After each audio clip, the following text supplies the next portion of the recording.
dela assim.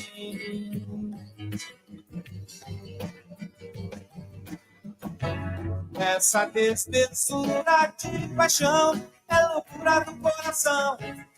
E aposto e gosto, volto do meu azul sentimento. Esse imenso desperdido amor vai além de ser de que for, vai além de onde eu for, do que for, minha linha para cor. Mas é doce morrer nesse mar, de lembrar e nunca esquecer. Se eu tivesse mais alma pra dar, eu daria isso pra mim.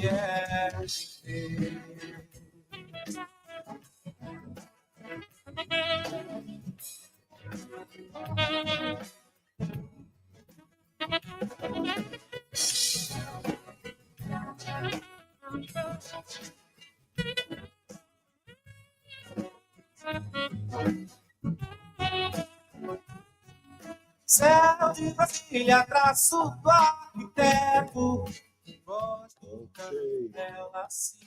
Move from one time to the next one. So then, you know, say that the Brazilian is coming up as well. So it's you know, just getting in tune, in tune. Okay. Tour the world with it.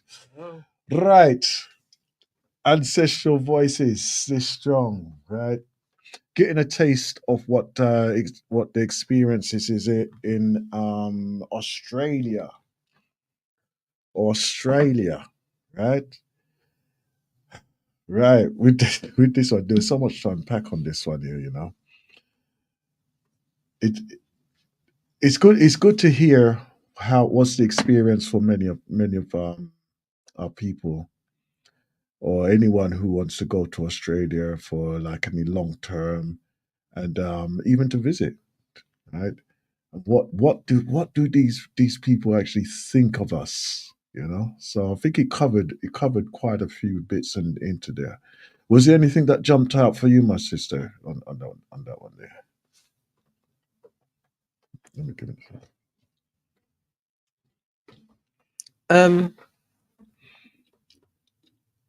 So the first thing that jumps out for me is I don't know if privilege is the right word, but it's useful to know some of the questions that other people are thinking, but they don't have the confidence to ask. Because sometimes, unless we ask a question, we don't know the answer. And when we ask a question, I'm hoping that you're open-minded enough in order to accept what I say and to either learn, understand, overstand, move forward, rather than maintain those narrow-minded views and thoughts. If you cut each and every one of us and we're in a darkened room and the blood is flowing, we all have the same blood. We all have, to some degree, the same internal anatomy that helps us to function. It's when we look on the outside and we voice opinions which may be our own, may be based on our religious persuasion, our cultural background, etc., which is when we start to do that dividing and conquering. And depend on who's stronger will depend on who's doing the conquering and who's doing the dividing. So I love the fact that they ask those questions, because I know that when I've spoken in the past to my mother, she was asked those questions, some of those questions, when she sat around the dinner table and the women were asking, but they were asking from a mockery point of view, in order to either embarrass, shame, and or prove how intelligent they are compared to my mother, how educated they are compared to my mother. And there was a question there from an education point of view. I know I've had the question in terms of her hair. Can I feel your hair? And you're thinking, by the time even before you got to the word no, the hand's in your hair, and you're thinking, okay, Okay. Mm. But there are things that So need to so be. you've been accosted then. I've been accosted. Mm. But there's things that we need. There's conversations we need to have. Assuming we're going to move forward. Assuming we choose to or wish to move forward. Mm. There are things that we need to say, can say. And some of those questions are just so far off the chart. You're thinking, why would someone ask that question? Mm-hmm. Historically, they're asking that question because of the narrative that their parents, their grandparents, their great great grandparents were told when they were colonizing. So they just effectively don't have the opportunity to see for themselves. So now they're asking because no one's going to allow them to take the advantage. One of the things that because like I came across this a couple of days ago, right? And it was just out of curiosity of saying, but you know what, I entered it with that thought of like Australians are Australians. They're ignorant to even allowing like black people to come and intermingle with them anyhow, culturally or even in the presence, right? And it's just the same as like when you're in England. It's exactly the same thing, and you're going to be facing the same challenges as well, right? But from the African, to hear it from the African perspective, right? Because obviously, our experience, because we know the language a bit more, so therefore our experience is going to be probably a little bit different to what a African American or an English African English African will actually experience, right? So to hear it from their perspective, it was that little bit of twisted difference, and how quickly I saw, right, and I've observed when they started the interviews, right, that how quickly you could see that they've had all experienced a similar type of experience through the engagement with these people, right? Mm. And not only that, they seem to all be reading from the same book, right? Because obviously the answers are going to be pretty straightforward if they want to give them, type of thing, And then if anything, I think the elder he was more frustrated with the questions than anything, right? Uh, so I don't know what length of time, because they didn't say that. They didn't say what length of time they actually been in Australia. But even though every one of them is younger than myself, so therefore, even after what I've been through, they're just coming up, so they're going to experience that. Another thing that stood out for me as well is when one of the young men on there, he mentioned that all his uncles, right? So his uncles, that means his mother's brothers, and when they say uncle, you know that it's close men to them as well. So it might not necessarily be their family members, but it definitely would be somebody close to them, right? That he said that all of them had been killed in the war, right? That alone must have had an impact, and probably a main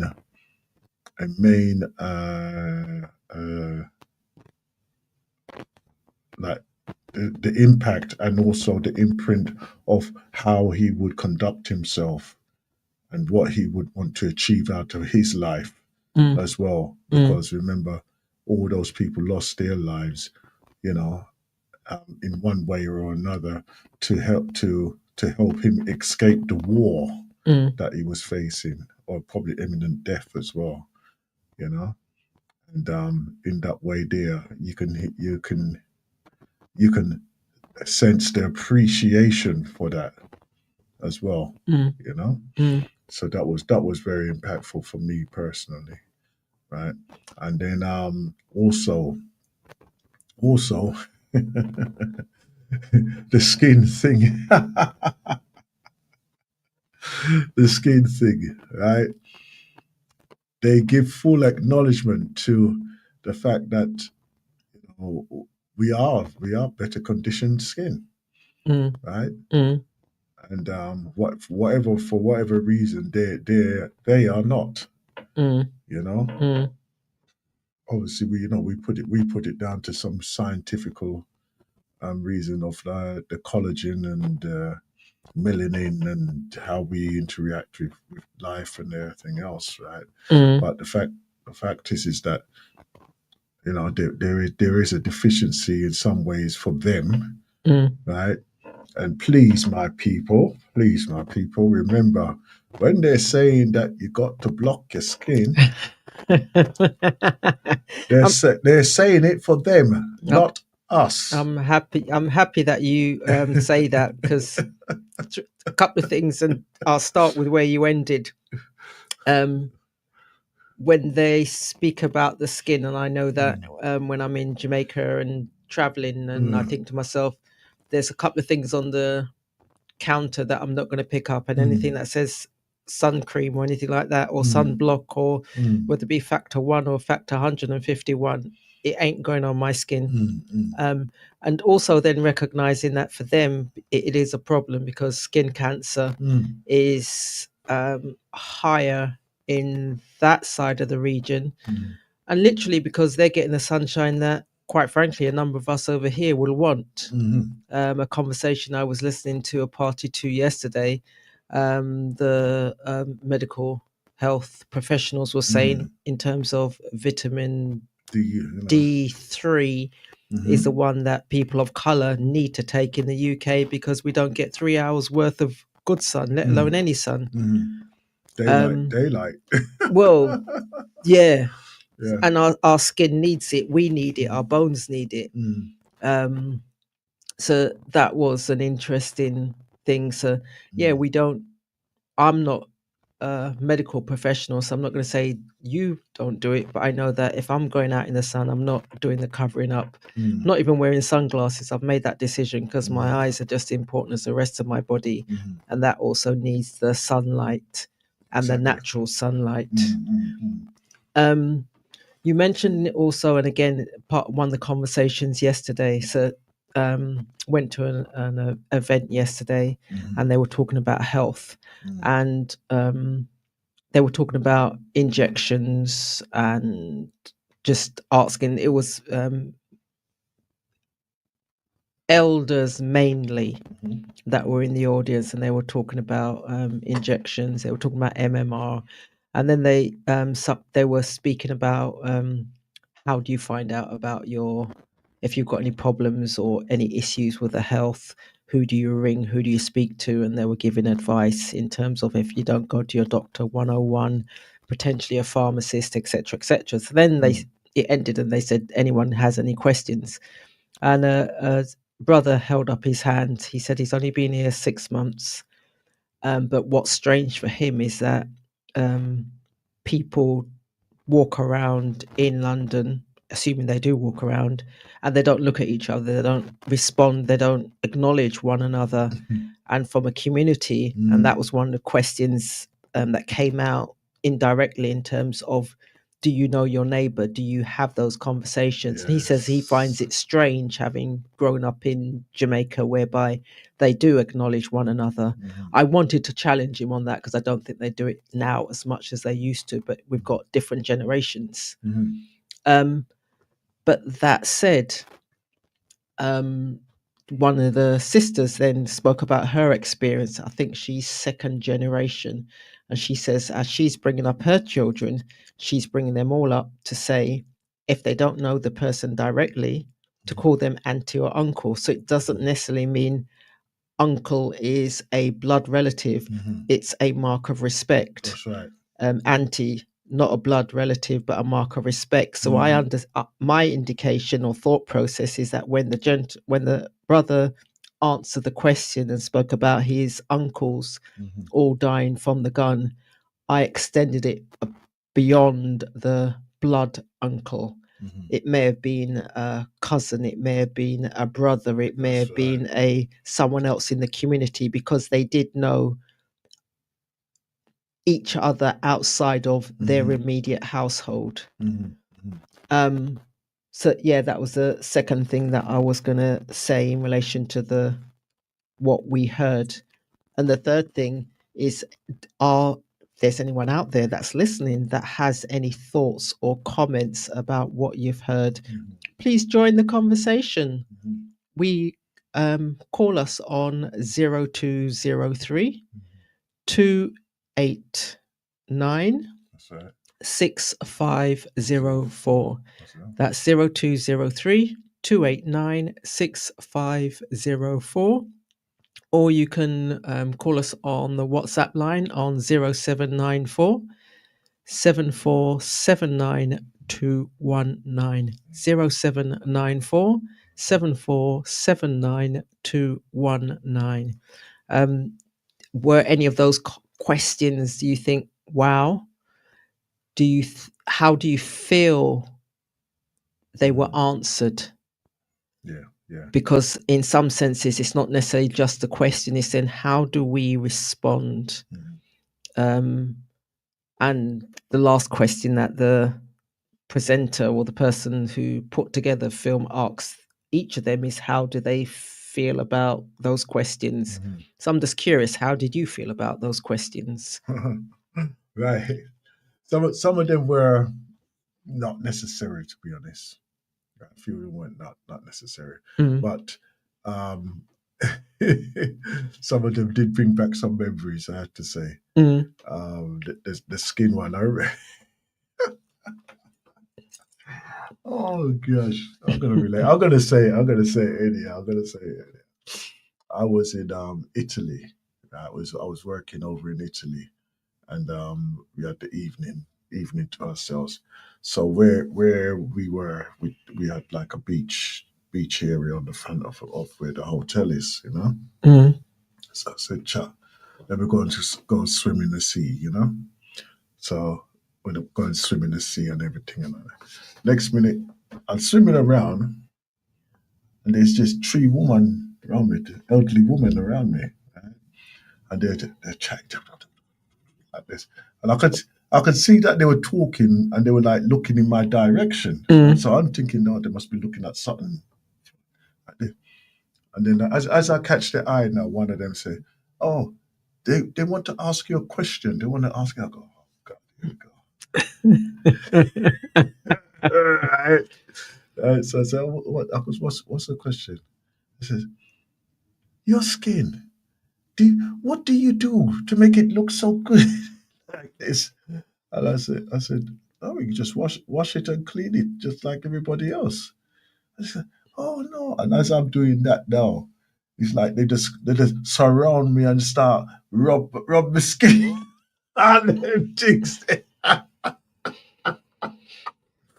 If you were drowning, I could understand them helping you up, but that was above and beyond the call of. But they are really fascinated. They are really fascinated with our skin in that way there, you know. And obviously, you know, to us it's just a normal thing, right? But to them it is such a fascination type of thing, you know. And if you do touch any of them, you would understand, because they do feel rough and crusty type of thing, you know. Right? Not enough cocoa butter in some cases. You know, they don't even use that to an extent. They don't even use it. So, yeah, because I don't notice, like, even when I'm in the gym, they just like, why is he doing all that all the time? And then you see that every black man got come in there, they would do the same, right? And you see these white people just dry off, put on their clothes, and then gone. And we do laugh between us about it, right? And so,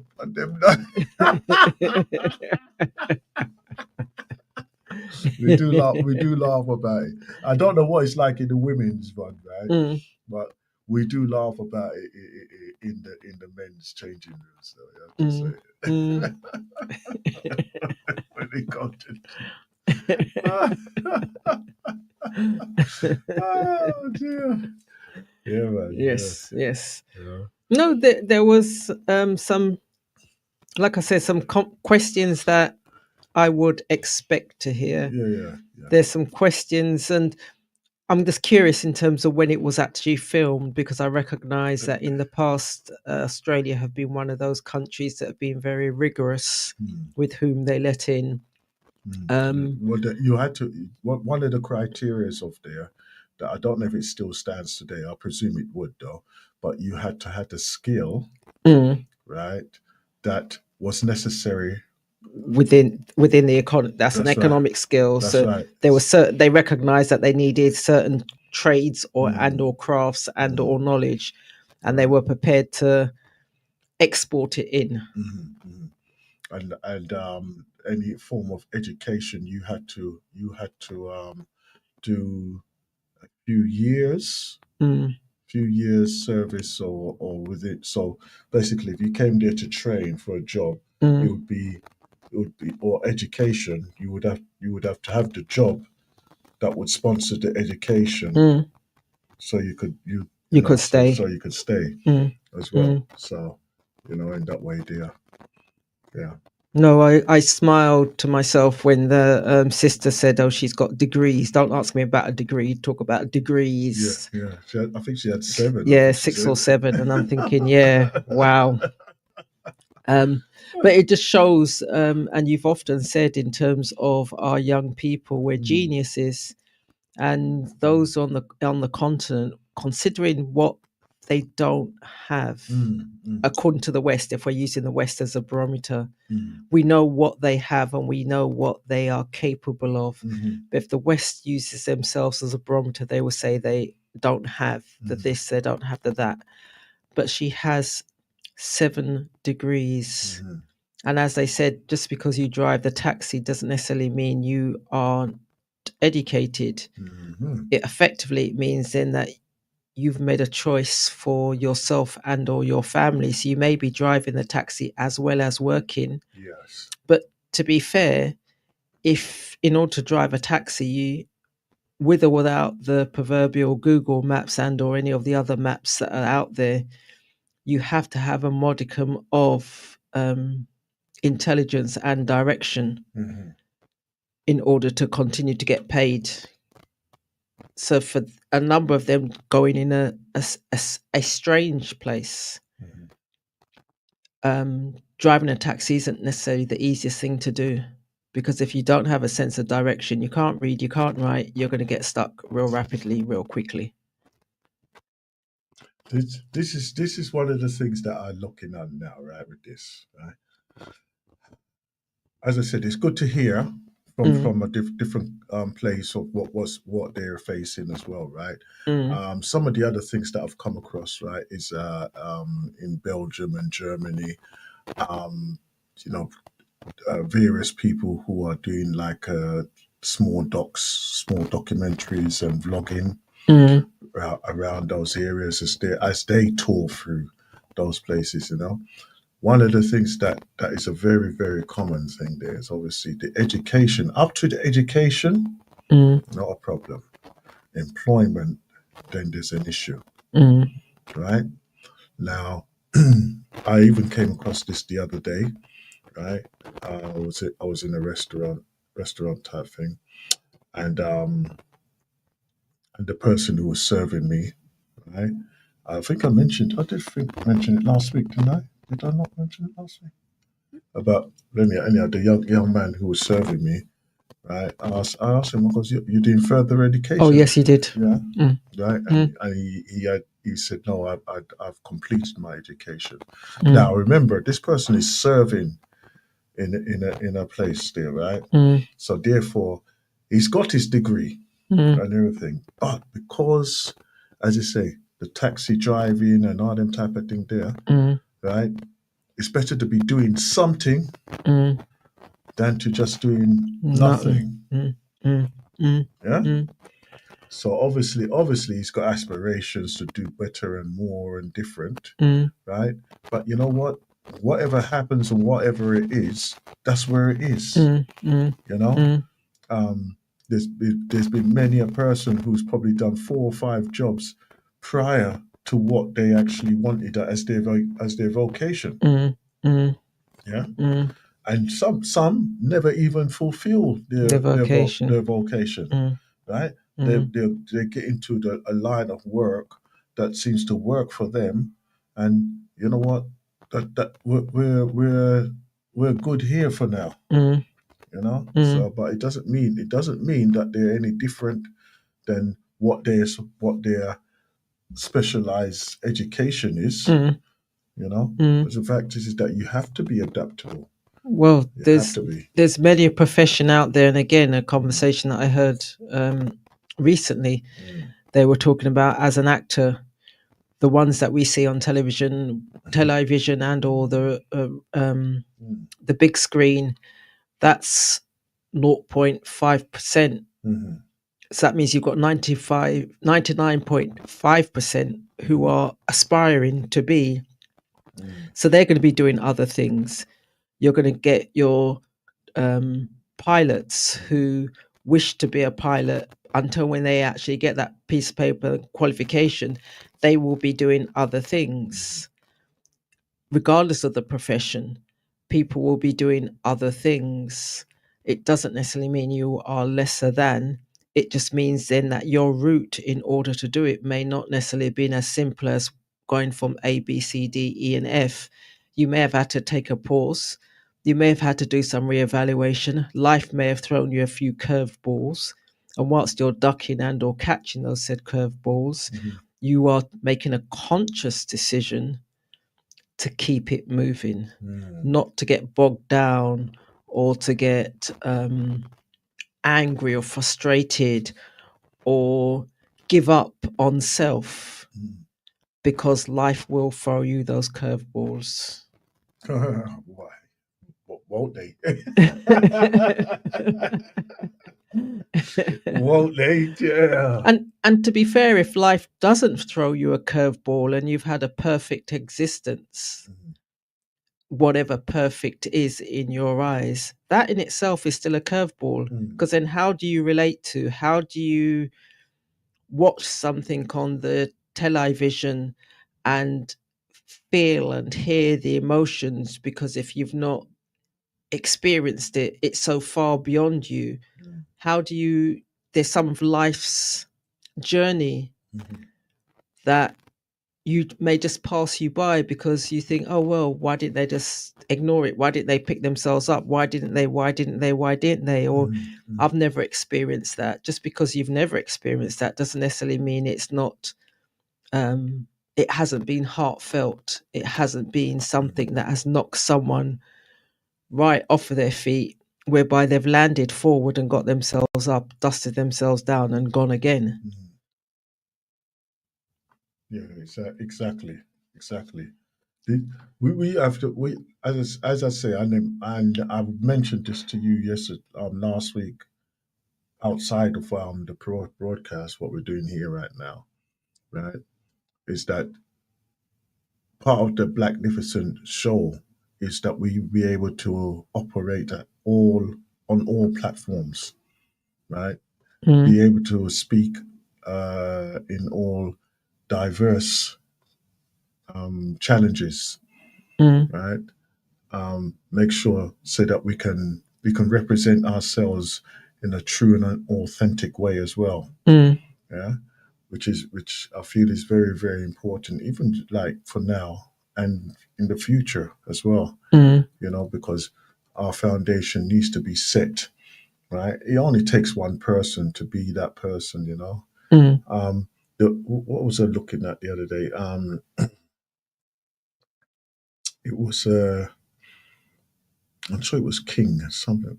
I think something around Martin Luther King.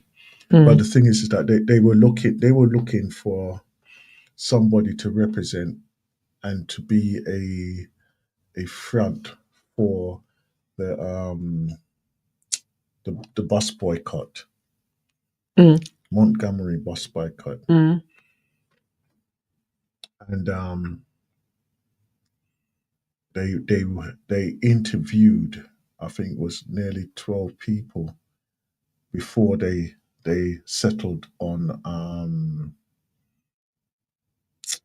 what's it, Rosa Parks. Rosa Parks.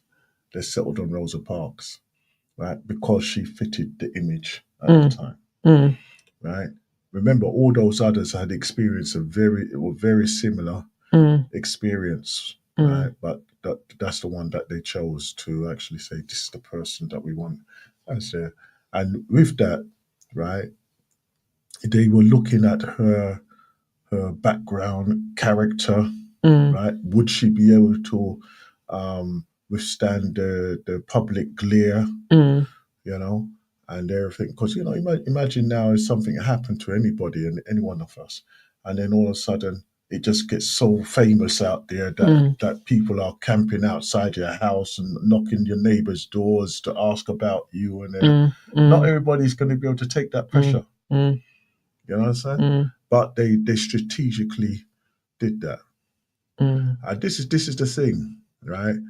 When I say Blacknificent, let's just be aware of what it takes to put ourselves up into that type of category of being able to, right? Not that you know we all going to reach there, we're all going to be doing this and that, but let's just be an appreciation of what it takes. Yeah, right. I haven't got 6 degrees, but there is somebody out there who has. You know what I mean? Right? I'm not a professor, but there are many in our community that are. You understand? So therefore, let's not underestimate who we are and what we're capable of. Right? I'm sat here on this radio program, right? And I'm discussing a wide range of subjects, right? Doesn't mean I'm an expert in any of them, but I'll ask a question and I'll research the answers. Yeah.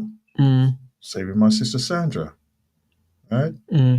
Right. She's probably more expert than what I am at some of this stuff.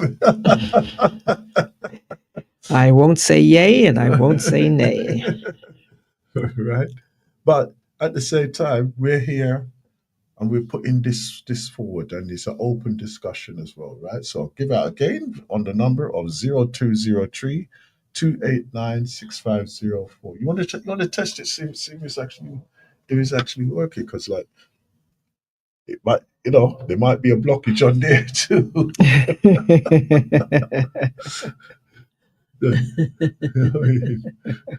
Right?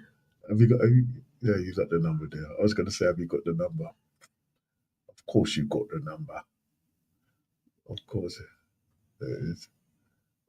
There you go. There you go. See, so there you go, people. We proved that it's working, right? So it's on 0203 289 6504. See you in a little while. Come.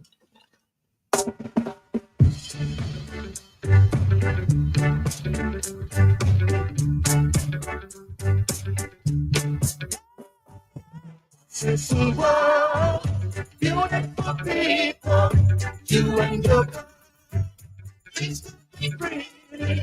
What a minute, there is a sin that nobody can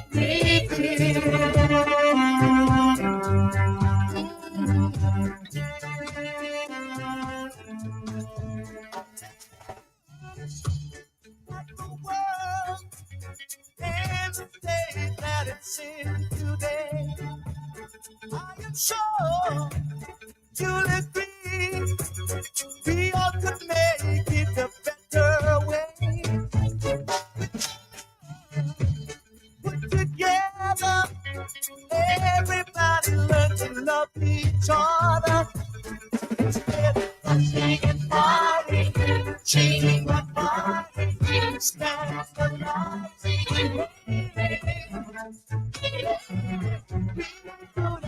Wonderful world, beautiful people,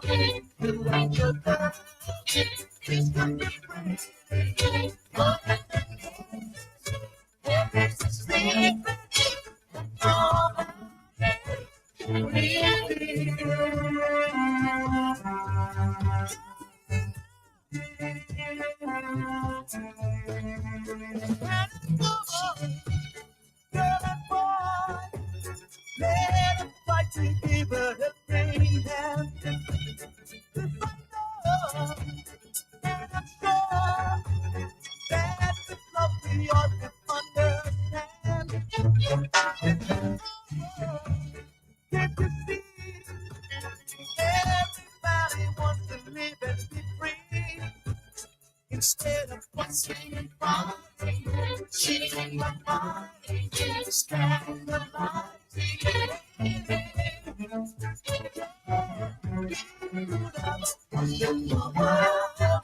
Beautiful people, you and your girl, it's got me breathing. Oh,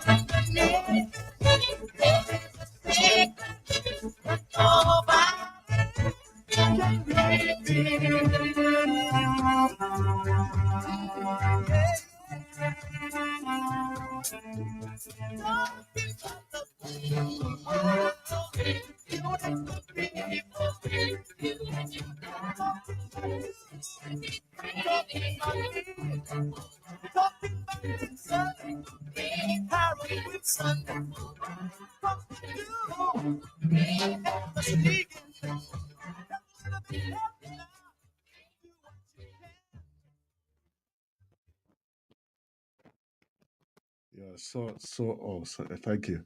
This I saw a video of him the other day. 80 years old, you know. 80 years old. It was still Huh? sounding as smooth, or Yeah. He's still got the voice and power, man. okay. The last time I saw him, right, I was at the Grand in Clapham, Mm, right? That's the last place that I saw him. mm, And I was expecting, you know what, this man is up in age now. Come on now. Right? He ain't gonna have that much power or anything like that. mm. Fool that I am. Watch out. I'm standing up there and I'm thinking, and I'm at the back of the auditorium there, right? Mm. And I was watching this brother on the stage, and then he starts singing like Many Rivers Across, and he's done it like a cappella, Mm, right? So it's just him singing mm. this Him and the thing, microphone. him and the microphone. And the place was in silence, Mm, mm, right? mm, And I swear that man and man was crying in the place. mm, I was crying because when this brother singing up, mm, right, he didn't miss a note or anything, you know. mm, It was like raw, mm, and his mm, vibration. And the thing is for that, and this is what you're saying there now. The vibrations that he emulated that day there mm, resonated right through everybody in mm, there. mm. And you know when you finish a song, right? And there's that moment of silence because they're just in Everyone's just trance. drinking in, just They're yeah. in trance. There was Yeah. that moment of Mm, silence, mm, mm, right? mm, When he hit that last song, there's silence. mm, And then everybody start to applaud and cheer and everything mm, like this. mm, And I said, look on this boy, you know. Look at this boy, yeah. He's probably got another 20 years still in that. You've gone same way. You know? Yeah. I'm telling you, what would I say? Because obviously, even with that one there, the Many Rivers Across, right? Obviously, it was written at a time when he was going through his challenges in over here in England, and to go onto that journey with him through that song Dessa, right? You say, look where he was there, and look at him now, right? I think he was reported that he was like one of the top earners with reggae music in Jamaica at one stage. Okay. As well, and it wasn't too long ago. Because obviously he's touring world all the time and all them things there as well. So you know. But 80 years old, it was just the other day, you know. So yeah, they could Jimmy Cliff. Not what one grandmother said to him. Not gonna come off of that for you. Why you don't why How wrong they I are. say, why you don't believe in me, mama? Mm, mm, mm, mm, mm, mm. Why? I tell you. But I mentioned last strong we spoke about the message in the music and the event that Cultural Mark was Yes. organising and done promoting in Clapham High Street. So I went to it on Sunday, and one of the things that came out throughout the evening was there is message in the music. And sometimes we just hear a tune and we hum along or we sing along, but do we often just take time out just to listen to the music and think about what is the message? What are they telling us? And more often than not, when the message is strong, it has a universal appeal, but better still, it has an appeal that stands the test of time. So it's not just when the artist brought it out, sung it back in the day or even today. The question is, will we still remember that tune 20, 30, 40, 50 years on? And I know with the knowledge that I have or don't have with current day music, I question as to whether or not I will still be humming, singing, or even relating in any degree in the next 20, 30, 40, 50 years. Right. Right. I want to bring this person in. I want to bring this person in at one stage, right? He has a book that he's written. Where did I put the eyes? There you go. Right. Right. So he's got a book, and he's going to be launching it in Brixton. I'm sorry, Brixton, Croydon. Right. I don't know. Is it ASKI? ASCII. So when you're going up past the hospital, it's about 10, 15 minutes from the hospital on your right hand side. Driving? Yeah. So it's about 5 minutes if you're driving. If you're going past the hospital, Mayday Hospital or University or whatever they call it, that space is on the opposite side, just about 5 minutes if you're driving or 10 minutes if you're walking. Okay then. Okay. Eskies, right? In Croydon. Anyhow, this will be on the 15th of March, right?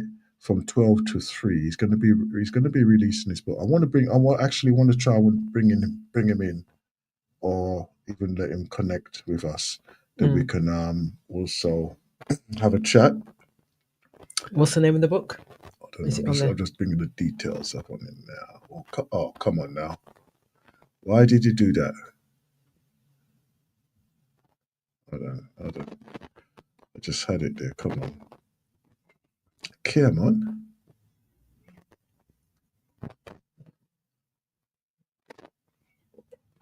Just scrolling through the messages.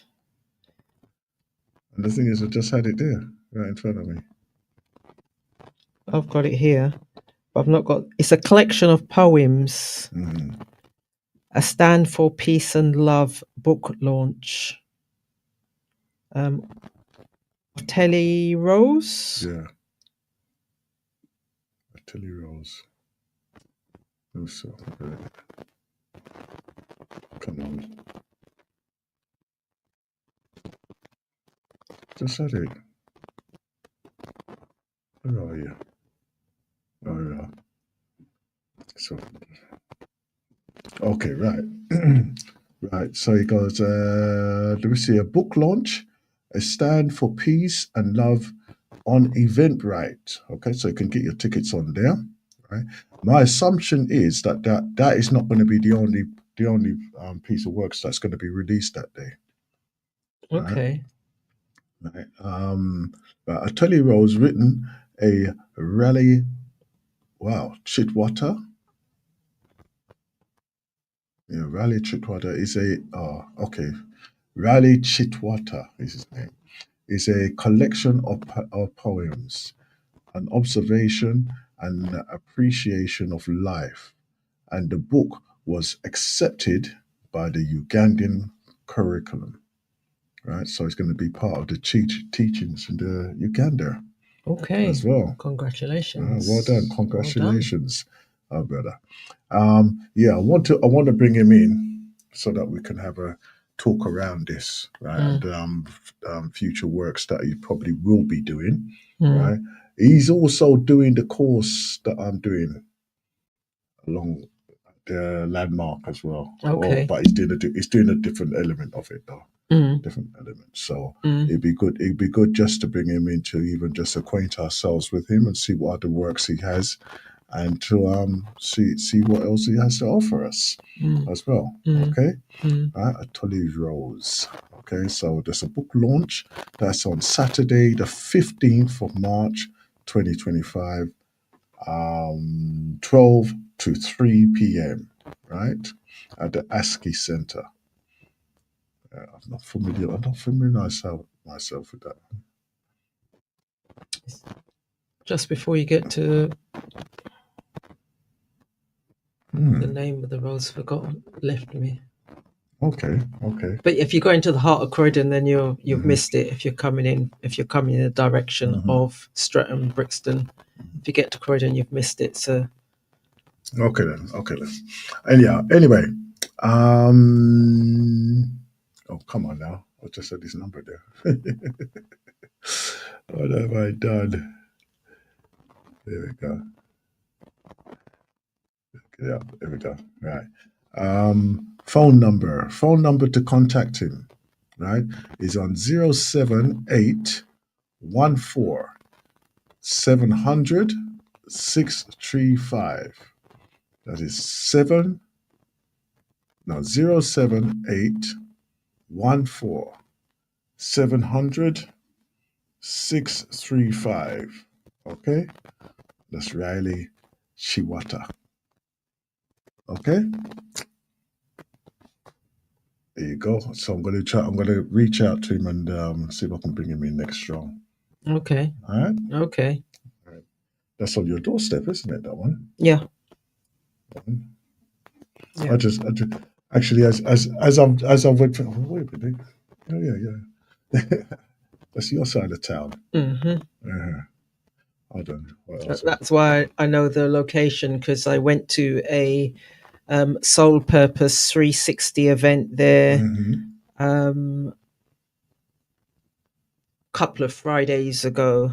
Okay. And it was an interesting. It's a nice space, but it was just an interesting talk and an event. And that's the first time I've been to a Soul Purpose 360 event there, and it seems like they hold it there once a month. Okay. So it's empowering women to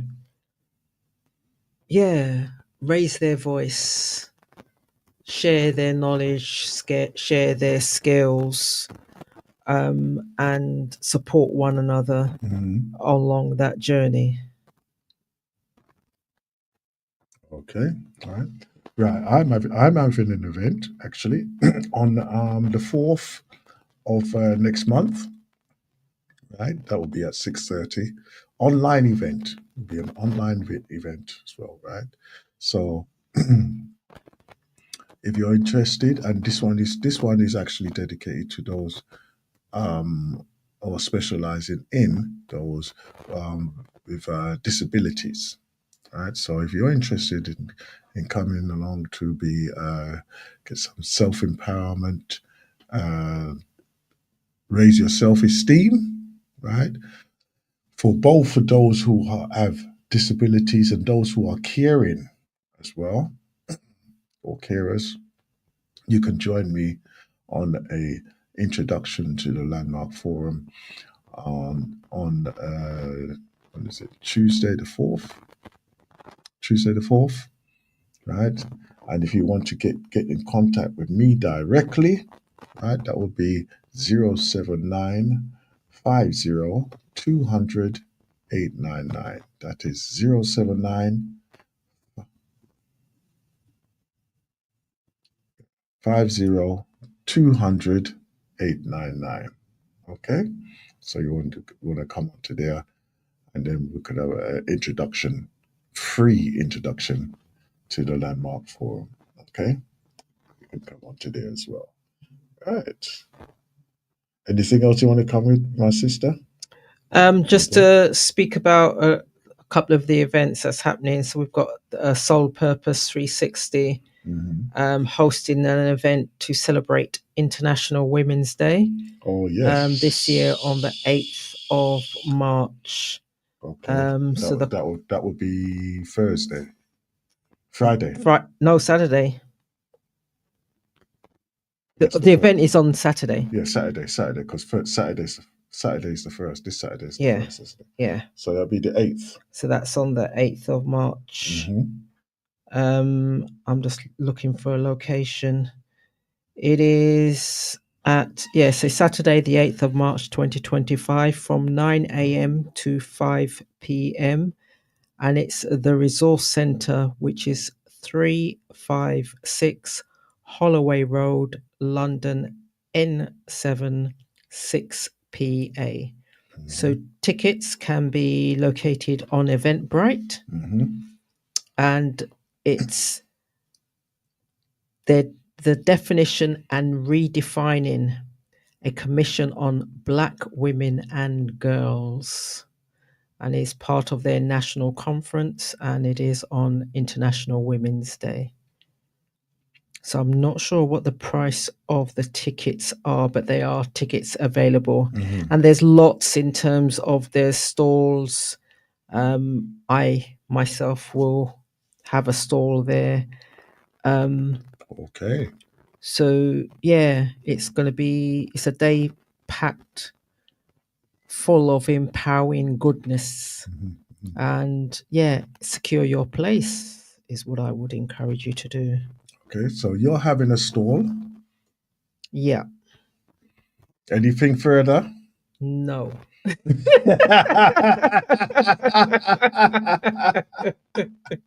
I'm trying, people. I'm trying. All right. I am trying. Okay. She says no right now. International Woman Day. You sure? Yes. All right then. We'll leave it at that then for now. Soon come, people. Soon come. Most definitely. Soon come. Living on free food tickets, water in the milk from the holes in the roof when the rain came through. What can you do? Ooh. Tears from your little sister, crying cause she doesn't have a dress without a patch or a party to go. What do you know? She'll get back, or she's living in the love of a common people. Smiles from the heart of a family man. Daddy's gonna buy you twinkle, twinkle. Mommy's gonna love you till as much as she can. It's a good thing you don't have a bus fare. It would fall through the holes in your pocket and you lose it in the snow on the ground. You got to walk into town to find a job, trying to keep your hands warm. But the holes in your shoe and the snow comes through, boy, chills you to the bone.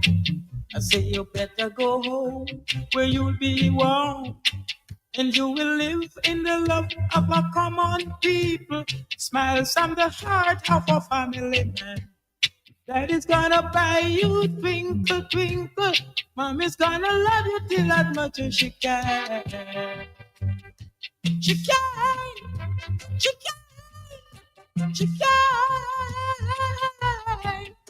She can. She can.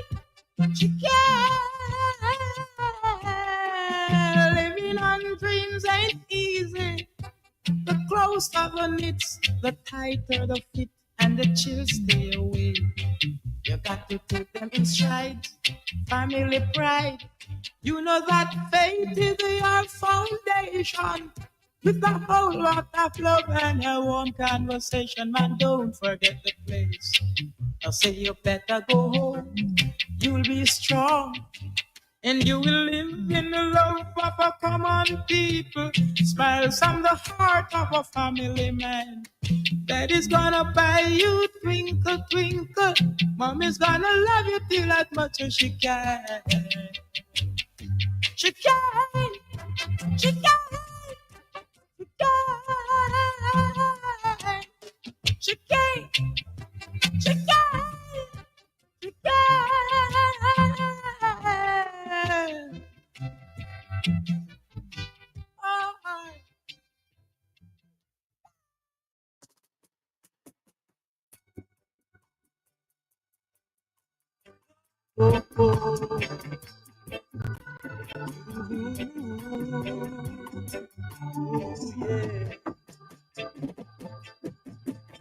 You and me and she got to make it, got to make it. While there is life, there is hope, there is hope. And where there's a will, there's a way, yes. Out of the ghetto, ghetto.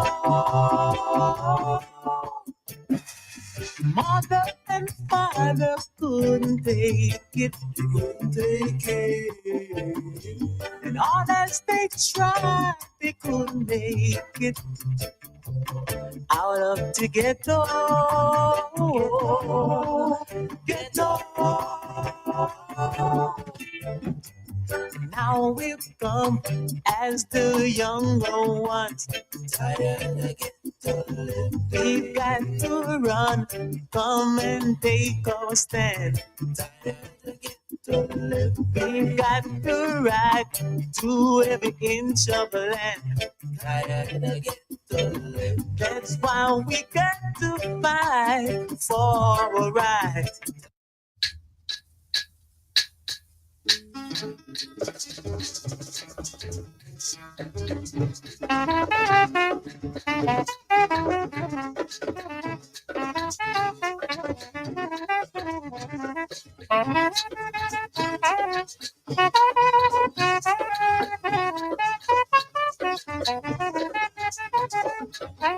Big bargain in town, look how the people running around. Big bargain in town, look how the people running around. Don't worry to ask the reason, because you know that it's breadfruit season. But when the breadfruit season comes, we all know say that hungry done. So hurry, hurry, hurry to the nearest market. Hurry, hurry, madam, hurry before the higgler hawk it. But when the breadfruit season comes, we all know say that hungry done.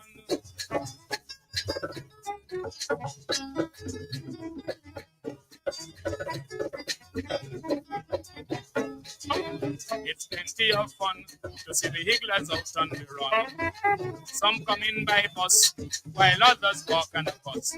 Some come here from Constant Spring, some from Rockford, some from Babine. If you see them hustle you ball, they can't afford to be late at all.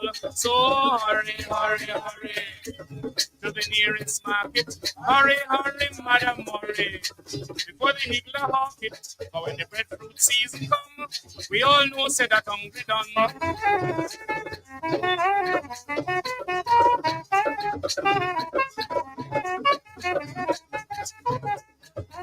One thing that I know, the higglers know how to spend them dough.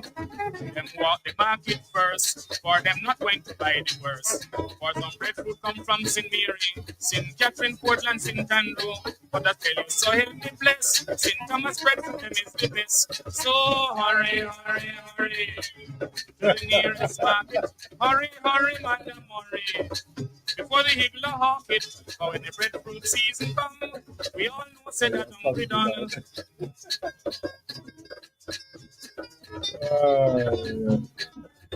We're just here laughing about the. It is all in vain. But the bacon still a complain. Yes. I still them We just have a little joke, Mrs. Yes. Just like a joke. Thinking breadfruit, which make him out water rather than jog. But hey ho. Hey ho. Put some oil on that, man. Put some Yes. oil on Yes. that. Yes. Any fish I mean, of your delight. It's Add to amazing. it. It's amazing, right? Because like when you hear um, some people who don't know about breadfruit, usually like Europeans, anyhow, and then they say, "So what's that then?" You just look at them and you go, "I'll just tell you what it is, isn't it? Already, it's a fruit that tastes like bread." One to you.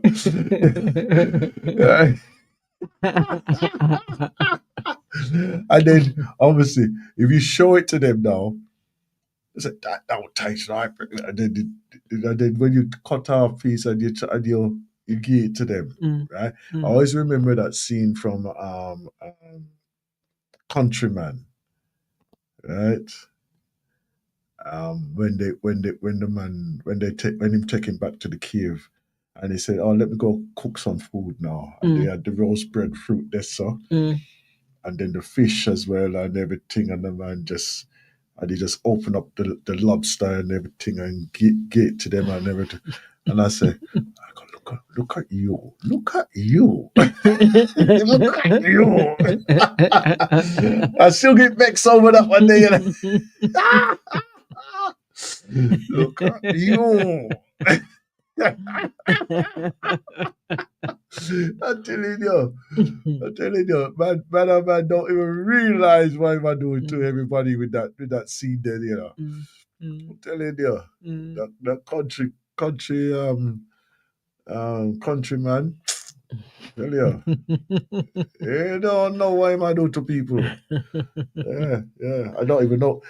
I remember when it first came out, everybody was excited. Then you never hear about him again after that. I saw article a few years, it's quite a few years back now, when I really recount on it, and they came across him, right? But obviously, he's still living in an impoverished state and all them things there, because is when you Those have those movies back in the early days. movies, them all in mirror, and the popularity of that one there was like unprecedented. It was like it was almost like Black Panther business are going, like every household had a copy of that. You know what I mean? Right? Country living, man. I tell you, if you get an opportunity, if you haven't seen it yet, I would recommend that you go and watch that one. And even if you have seen, I'll put my hand up to say I haven't seen it in a while. Okay, then. Okay. I was going to cover that. If you haven't seen it in a while, right? Go and get some joke. And you want some good belly laugh? Yes, you go watch that one there, sir. You go watch that one there, sir. Right? Country man there. Yeah. I have to say, yeah, man, country man. Yeah. That was a good movie. That was a good movie there, so. Yeah. And there's plenty more movies from the Caribbean as well. So, you can have a look through when you find them. And forward them to me. Let me have a look now. As well. You can forward them to me. Well, the one that I remember from back in the days, Oliver. Oh, yes, boy. and the one Smile, not, is it Orange Street? The one I'm thinking of is when he was traveling and he's on the plane and he's sitting down there and he start pull out his food and the lady sitting next to him motor water because he's pulling out his fish and he's pulling out his bread and he's pulling out the hard food and she's sitting down there smelling away, sniffing away, just peeking over, and that one I remember well, because that was back in the day when even though you're traveling, even now when you're traveling, as much as they feed you, sometimes the food is warm. And I think that's all I can say. It's not necessarily. I was blessed. I would say blessed. I was blessed to have been able to get onto one of the last, I won't say last, but Jamaica Airways. All right. Okay. Yeah. And Not Jamaica. You mean yeah, Jamaica Airways. It's not. I hear you, but I think the name you said is The one with with the hummingbird on the yeah, tail. yeah. That wasn't. It wasn't called Jamaica Airways. What was it called? It's Jamaica something, but it's not Air Jamaica. Air Jamaica. There you go. I'm thinking there's something wrong with that configuration, but yeah, Air Jamaica. Yeah. And when the food come, he just looked funny. I said, Rockstone. They really have the food, yeah. They really have the food, yeah. And I thought to myself that this is something else, man. Imagine now all these tourists, you know that the plane is like mostly white people because it's tourist people going down there. And we just eat this thing, and I said, Lord, these people really come on holiday to Rotted, right? And then when they come on the British Airways, would like a sandwich. Oh.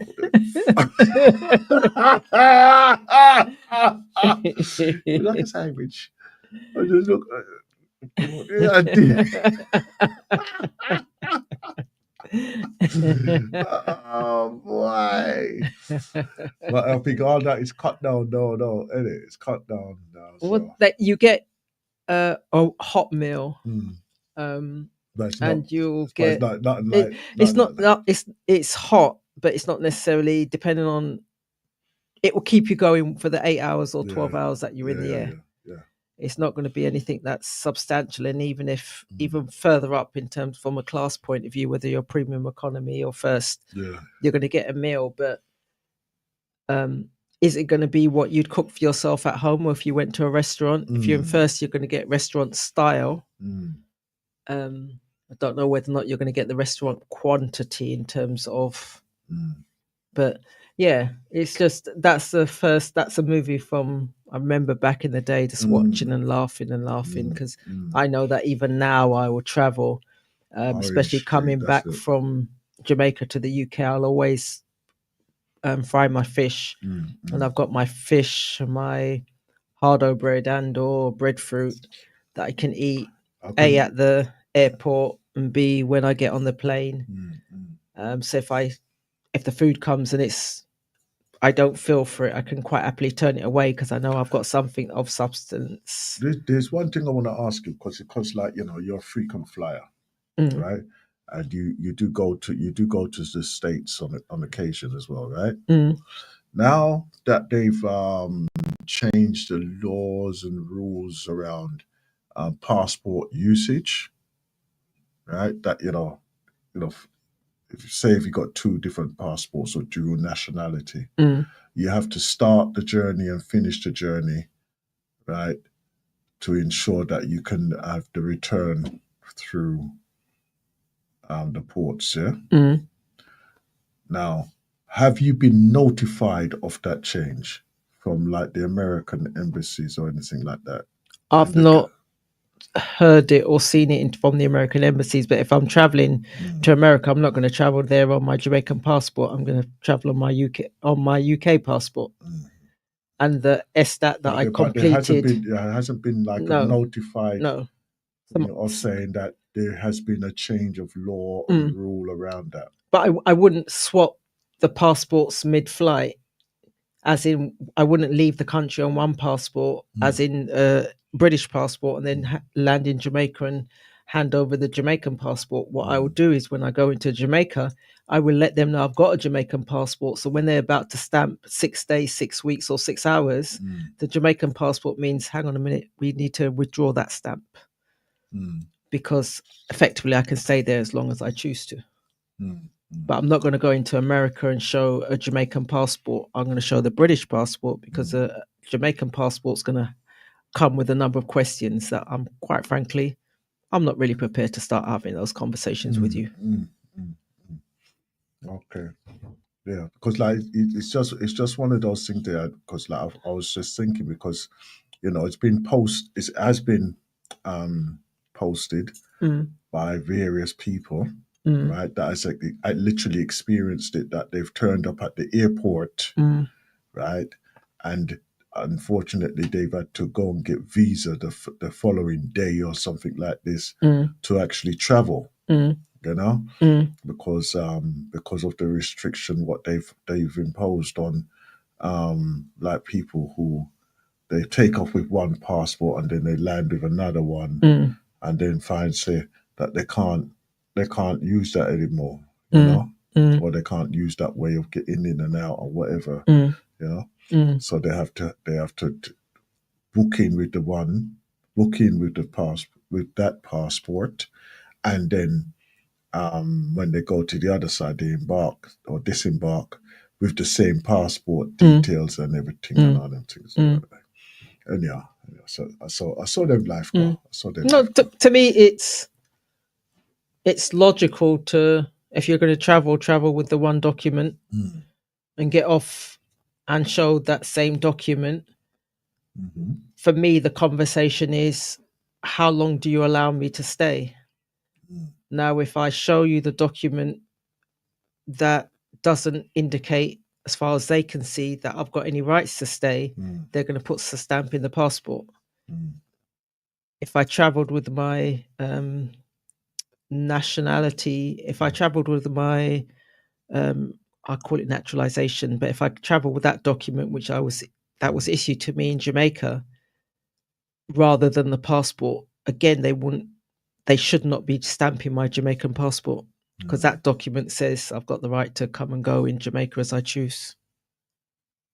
I'm not sure what happens from the American side, but from the American side, if I've got a visa with one passport, that's the passport I'm going to have to present. Yeah, mainly because you travel quite often. Right? You travel quite often to various places around America like that way. So I thought, as I say, that you would have been informed of some changes No, or anything like this. No. He seemed to be done something that was done overnight as well. That basically, even if you had booked your flight or whatever, and you got your travel plans and everything, and if you intended to travel in that way, that is what happened with that. With so many people that they were caught out with that, and of course, ensuring that you have enough date. In your passport, on your passport as well, so that when you get arrested, right, that they can still hold you. I know I'm adding that piece into it. That was a bit of an ad lib, but no. But then you do need to have the dates where before you could travel with potentially 6 months and your passport about to expire within 6 months.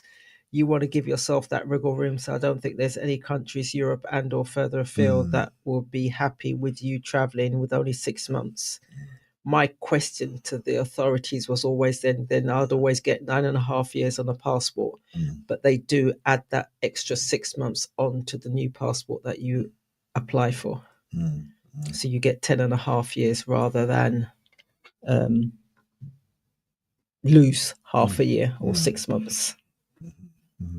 Yeah, because I need to actually renew my one.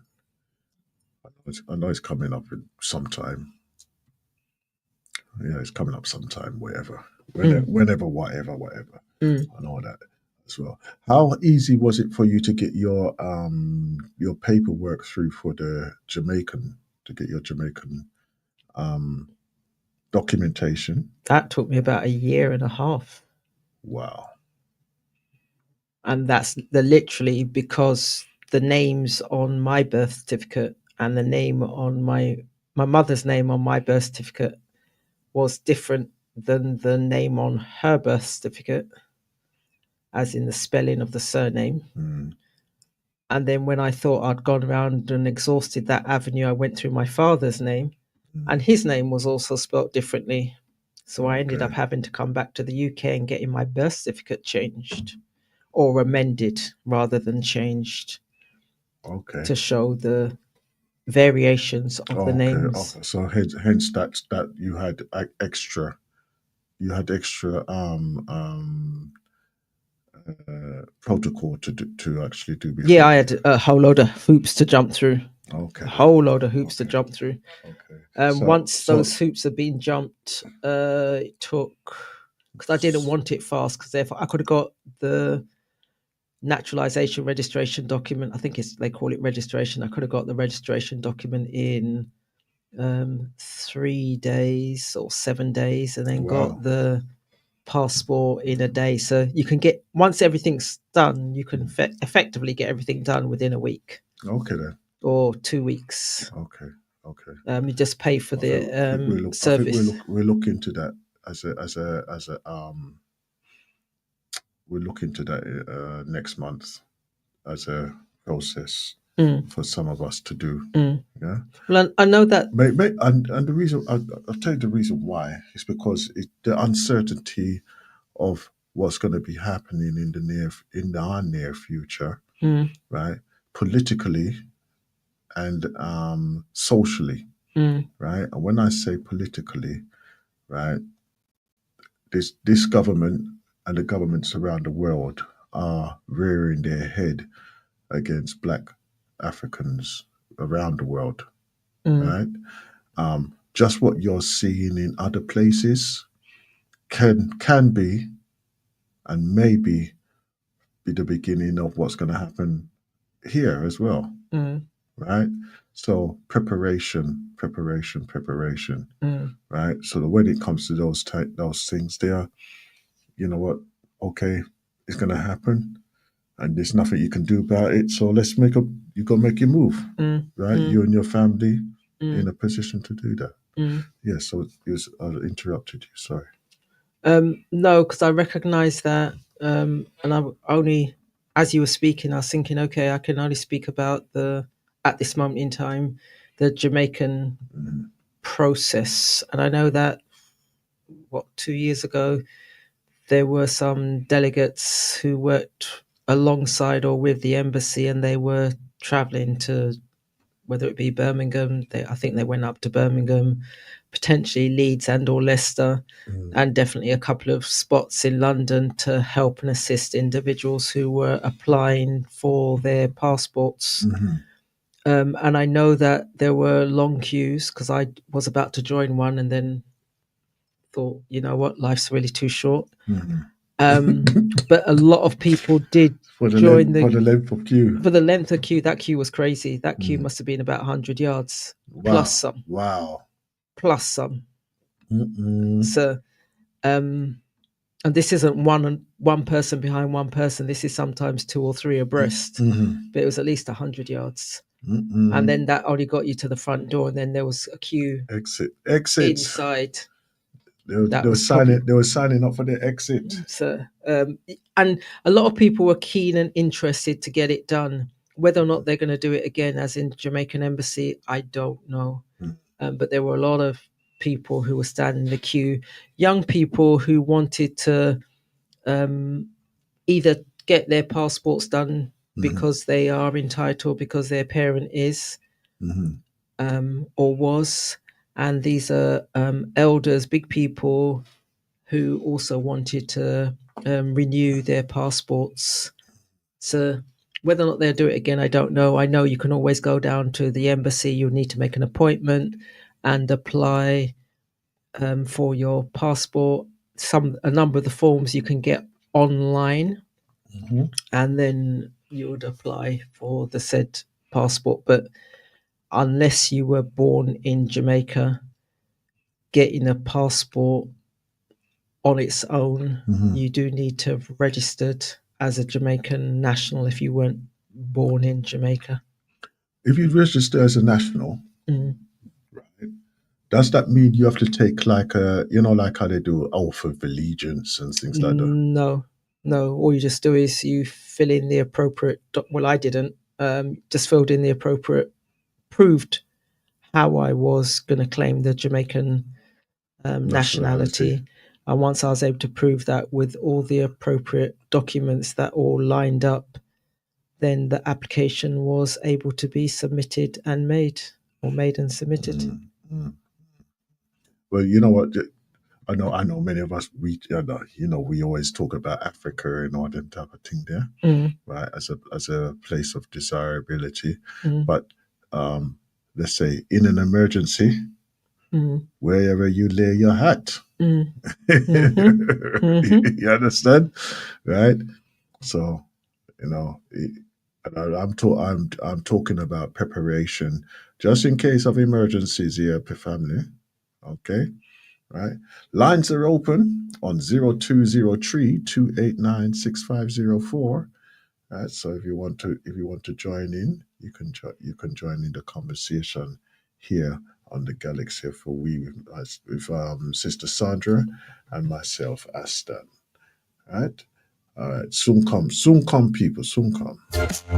Sculpting called sincerity, peace and love to all mankind. There's no peace anywhere you go. There is no peace. Let nobody tell you so.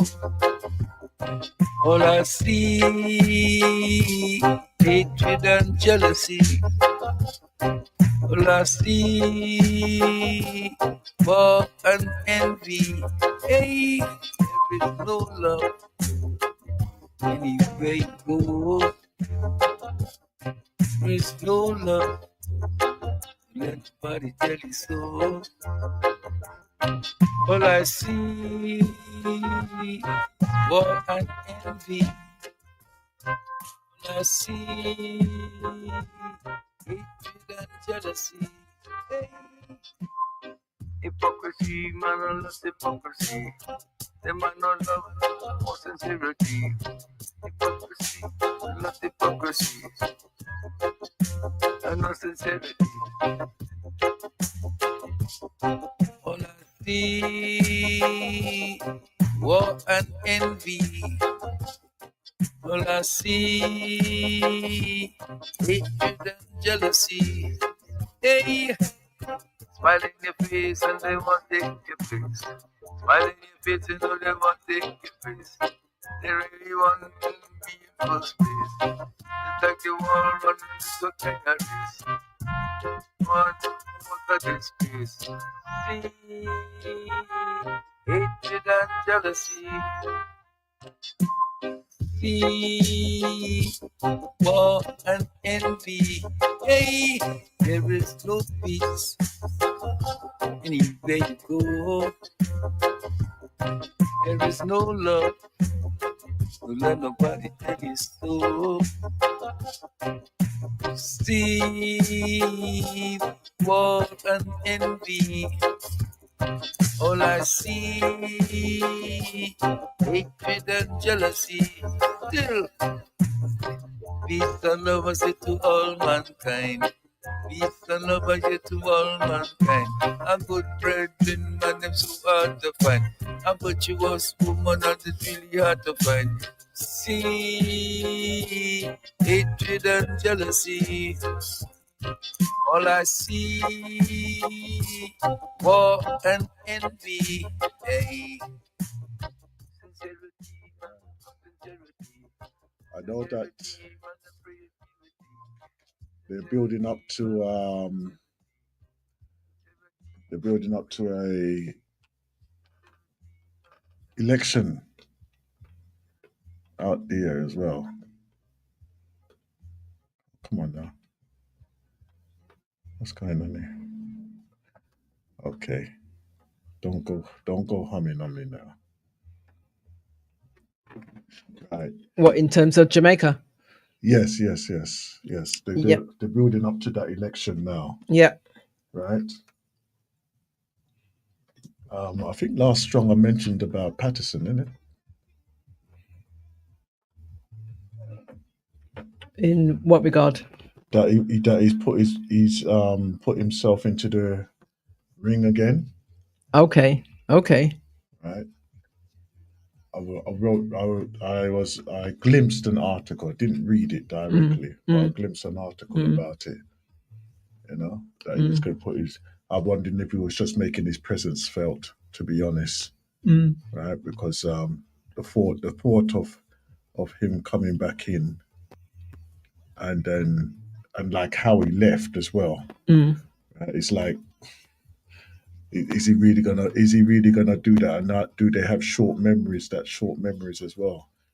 Mainly because when I say how he left, in my, what I understood and what I saw was that he, as soon as he lost the election, within a month that he had moved out of Jamaica for whatever reason, whatever.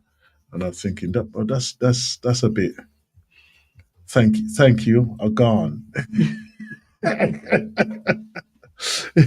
You know, you understand. So for me, I thought, that's not nice. That's not nice. But hey, you know what? Some people do some things, and it's not nothing to do with me. But boy, it just didn't sit well with me. You know, didn't sit well with me at all. Yeah. Right, we're here on the Blacknificent Show, here on the galaxy of net with Sister Sandra and myself. Right. Well, I've just done that search that we tend to do from time to time, that G search. If he's aged 89. Is he? Yeah? Yeah. Wow. No, man. You're too old. Come on, tired. He has no... It'd be crazy to want to enter into the world of politics like the arena. He may be supporting the party and putting his weight behind it. Now that I can understand. He may be the person who provides that grounding or soundboard to the current opposition party leader. But I would be fearful if he was to put his own hat in the ring and then move forward to say that he wishes to stand as an electee. And I didn't think he could do it because I didn't think there was any parish that he was the leader of. So there would have to be some nifty footwork if he was going to be standing as the leader of the opposition. And then effectively he would have to depose for whatever reason Mark Golding. So he may not be brilliant, but how do you take someone off of the throne when they're effectively looking forward to taking a seat? Another term. Yeah, as the PM. So, and then again, it shows the weakness of the opposition, because if they haven't got any currently that is there, right, it shows that they're weak again, isn't it? Nobody's challenging. Well, is that what they're saying? They haven't got someone strong enough to challenge. Yeah, but then as far as I understood it, the current PM, he has to call an election this year. Highly unlikely he's going to call it around your November because they don't tend to do election politics in the December. He needs to give some time for that election to be called and etc. etc. So I wouldn't have thought. I've not actually heard him saying that he's not wanting to stand again. And I've not heard Mark Golding, the current opposition leader, saying that he wants to step down. So I'm not sure where PJ Patterson would come into the mix of that whole political agenda. Exactly. You know what they do what they're doing. They do what they're doing out there, because like some of these people there, they just operate, in my opinion, like how the hell they could have bring back that Trump person. I don't know, right? Along with his cronies. Well, but the thing is, as much as we may or may not have an opinion in relation to Trump, I know in the past I've often heard them talk about whether it be countries within Africa or countries in the Caribbean, and how from a political point of view they should be doing A, B or C, and their house isn't in order, and there's infighting, and there's ballots that go walkabout or whatever, or how comes they're there for that length of time. Regardless of whether or not you're the east, the west, the north or the south, from a political point of view, everyone does it to suit themselves. And just because the Americas have a formula doesn't necessarily mean it's right. Because Trump has got in, doesn't necessarily mean that the formula that they have in some of the African countries, whereby they don't necessarily have that election in that way, the person's there until when they die, or until when they're opposed or deposed by another group or another faction. Is that wrong? Is that right? Well, you've given them a roadmap to some degree of how politics should run, or can run rather than can run. And they've taken it to the extreme, because some of them have been educated over here, and they're taking your model and making it work for them in Africa.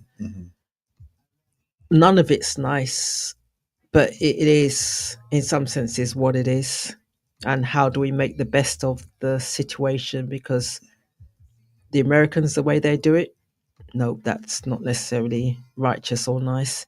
And the way that they do it in some of the African countries, or even in the UK, I know there's a lot of people complaining. The Tories were in for a long time, and the Labour Party is having to stop a ship that was moving in the wrong direction for many and many people, and turn it around, and that's causing a whole lot of pain and a whole lot of anguish.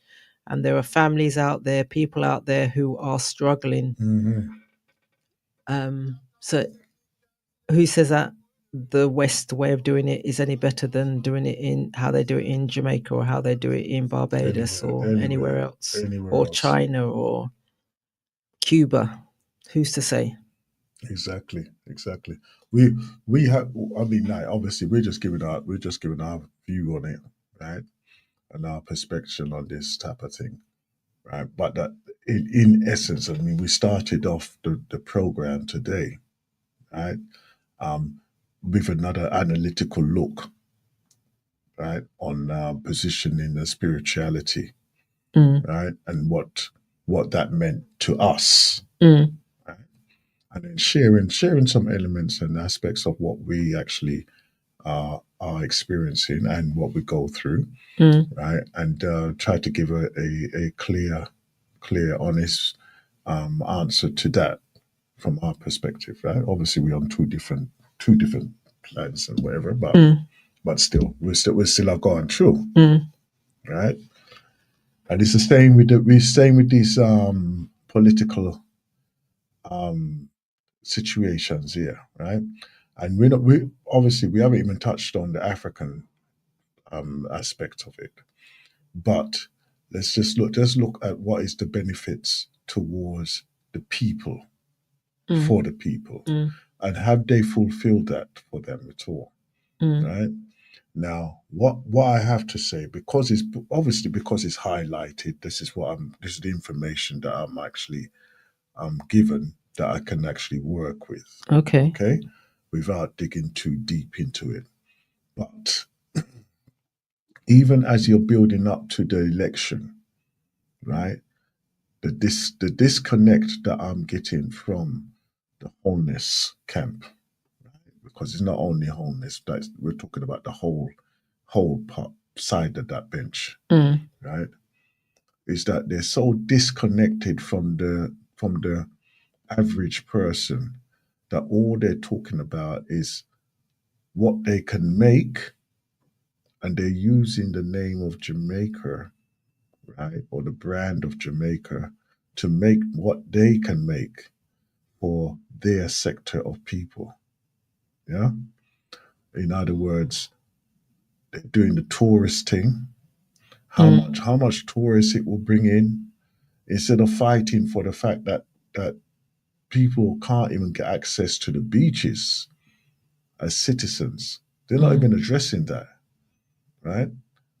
What do they want to happen? That people are going to go down there and tear off all these tourists' head, right? And the thing is that Jamaica wouldn't do that. Jamaicans wouldn't do that, right? Because if it was going to happen, that would have happened years ago, right? But Jamaicans are not going to do that. You understand? And that is what they're relying on, is that the fact is that you wouldn't do that, right? But you might get the 1 and 2 or 3 who will start something, yeah. The 1 and 2 and 3, right? But if they did it as a nation, nice, you just say that, right, you know, this Friday, Saturday, Sunday, we're occupying all beaches around Jamaica, right? Basically, everybody gone down there with their flip flops and cooler box and everything, and they just occupy it. You know what they're gonna do? What they're gonna do when there's thousands and thousands of people on the beach? Well, they'll have to let them in, because some of those beaches that they cannot enter. There's a big gate even before you even get down to the beach. Not that. I'm just thinking about, hey, there's at least 3 or 4 beaches. If they can pull off the bars of house, they can pull down some little gate business. Some of the way that it's situated, with a number of those beaches, the ones that have a hotel in front, you can't get into the hotel. And then you've got to get to the beach, which is connected to the hotel. But others where there is no hotel, getting onto the grounds, you'd have to, you'd need a very tall ladder. Oh boy, listen, they must get access to these beaches here, because that is the most foolish thing I've ever heard of in my life, right? That you can't get access to the beaches, and you're a citizen of the island. You know, that's terrible. Well, this is where I don't necessarily agree with it wholeheartedly, but I say then that where we do have access to the beaches, let's look after them. Let's keep them clean. Let's take our rubbish away with us at the end of the day, rather than using the beach as the dumping space for the contents of our cooler box and our KFC goodie bag. And that's the thing that annoys me, because you want a beach and you want to be able to swim or sit on the beach, but you only want it for yourself, because once you've left the contents of your cooler box and you've walked away, it's no longer your problem. So you come back next week, next month, or next year and think, okay, well, I should still have access to the beach, but someone's got to clean it. And if I'm going to be cleaning it day in, day out, after a while, the love of cleaning it for people who don't really give a two hoots, I may turn around and say, well, you know what, I'm going to fold my arms too. And then the next person who takes it over is going to take it over for the profit, because they're not even contemplating the people.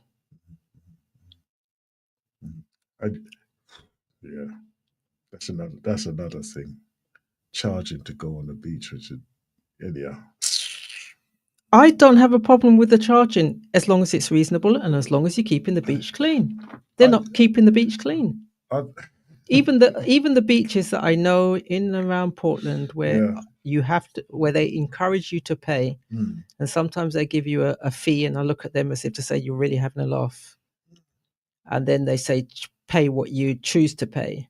I don't have a problem with paying what I choose to pay, and I'm going to pay something. But I want water. So if I go into the sea, I can come out and there's water.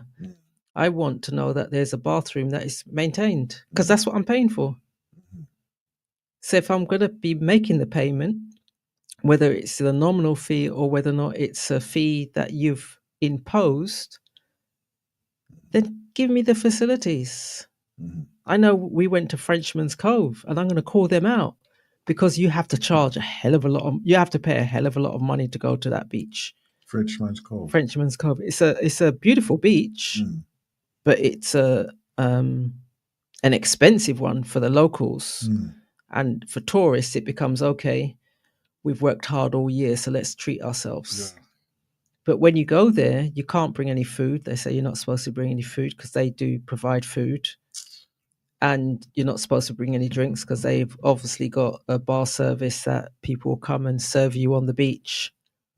But then once you've gone into the sea and you've come out and you think, okay, I want to wash off, there's one tap which works at its like the environment very slowly. I thought there'd be a waterfall or something No, like that. there's just the one tap, and then you go into the toilet and you think to yourself, won't be tired if you're the third person into the toilet because it's not nice. Let alone if you're the 33rd person. It's not nice. So they charge you a hell of a lot to get in. Like I said, if you were going to break down the gates to get in there, even to get onto the beach, you're talking about it's well over, it must be at least 200 yards to get onto the beach.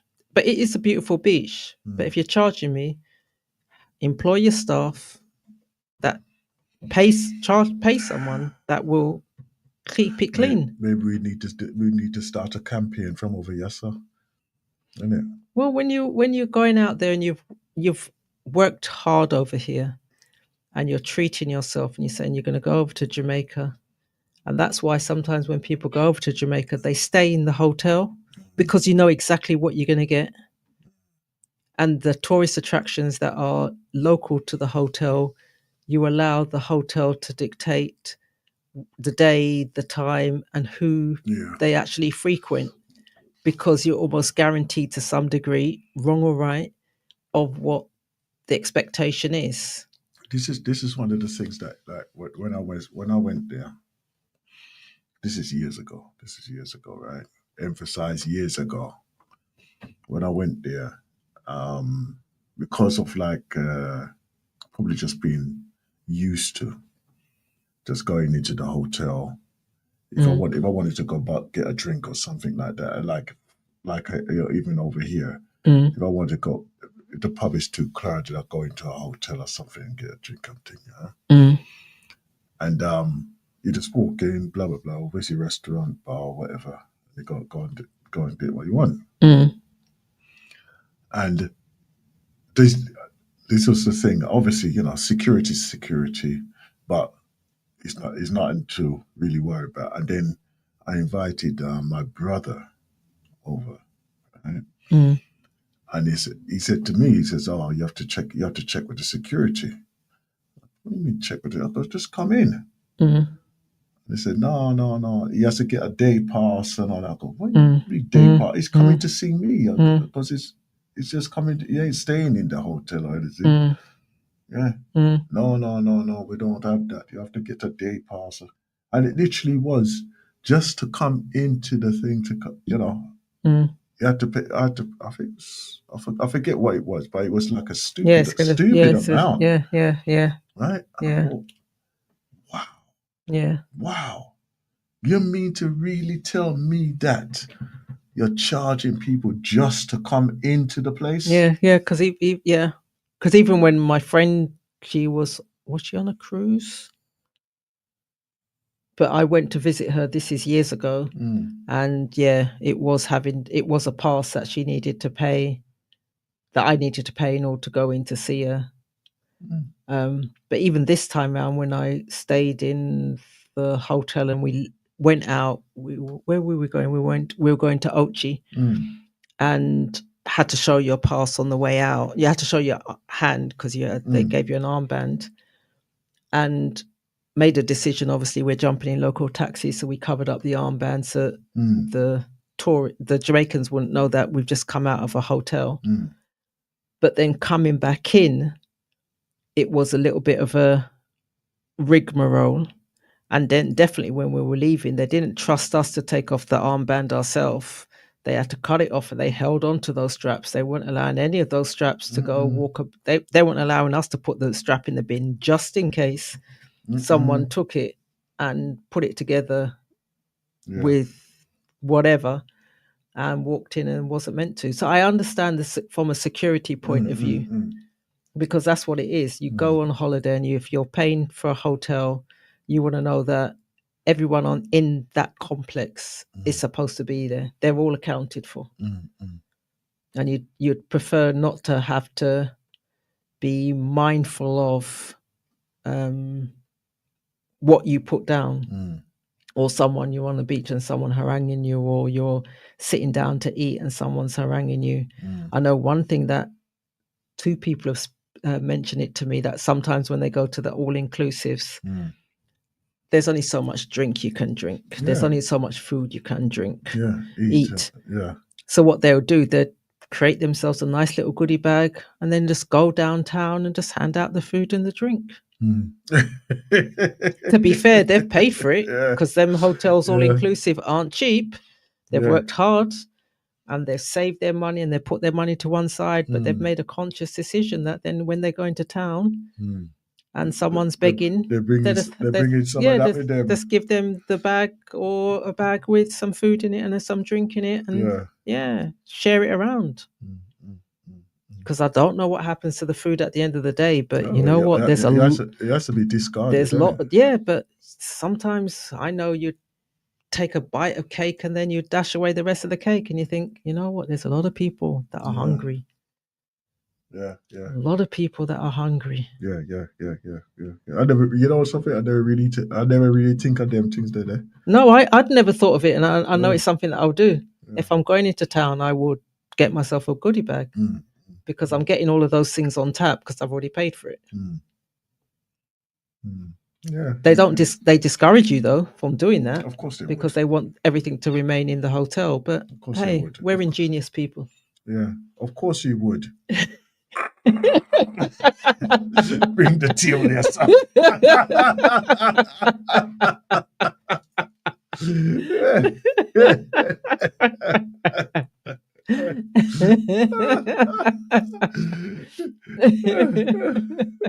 You never went in there with a trolley, but you're coming out there with a trolley.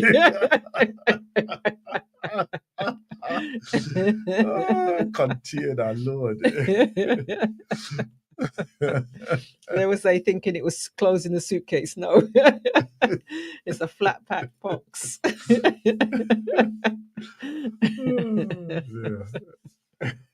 Got terrorists in the place.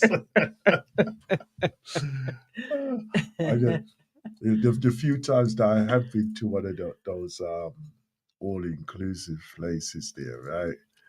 It's like even when you finish, the food not finished. No. I go rocks. No. And some people can eat, you see. I was like, oh. But then there is only so much that any person can physically eat. That you think to yourself, okay, now what? And all the food that was hot up for the morning, sometimes they can recycle it for the afternoon. Yeah. Or it can go out on the grill, or it can go reused again in the evening. But there's a lot of food that, I just look at it and I think to myself, you know what, you got to shut your eyes. But I like those 2 people that I spoke to. I like what they said that they do. When they do the all-inclusive, every now and again they make that as a conscious decision. One day they will go into town or go to the end of the beach and just hand it over. And that's a good idea, actually. I remember it. I'm sure it was on Charmaine's course, that you should bring an extra case and bring back items that you can sell back here. As well, when you go on holidays, bring back items that you can sell here, and then to cover your cost of your holiday as well. All that. I remember some of the, what's his name? Patrick Augustus. That was always his thing of bringing back some of the items. Anywhere he goes, I don't pay for my ticket. My ticket pay for everything. That's why you get items. He does the entrepreneurial bit. Yeah. Again, Mark was speaking about the course. So the course this year has already started, but there is a course that they're due to run in 2026. Starts January 2026. So again, if none of you have, as in Blacknificent family, if you've not attended the course, 2026. Yeah, because the one 2025 is already full. It's full and started. Yeah, fantastic. So it's online. So they do. yeah, I believe it's online. I could be wrong. Don't quote me on that one. Yeah. But it's definitely 2026 and it starts in January. Black History Studies. Definitely worth for yourself and or your family or your friends. And I know they do during the year, they do courses, shorter courses for children. Again, definitely worth signing up your children so that, because they're going to hear things that they're not going to hear in the public schooling system. They potentially hear things that you may not know, so you don't know what you don't know, and it helps them to have a greater understanding of who they are and their potential.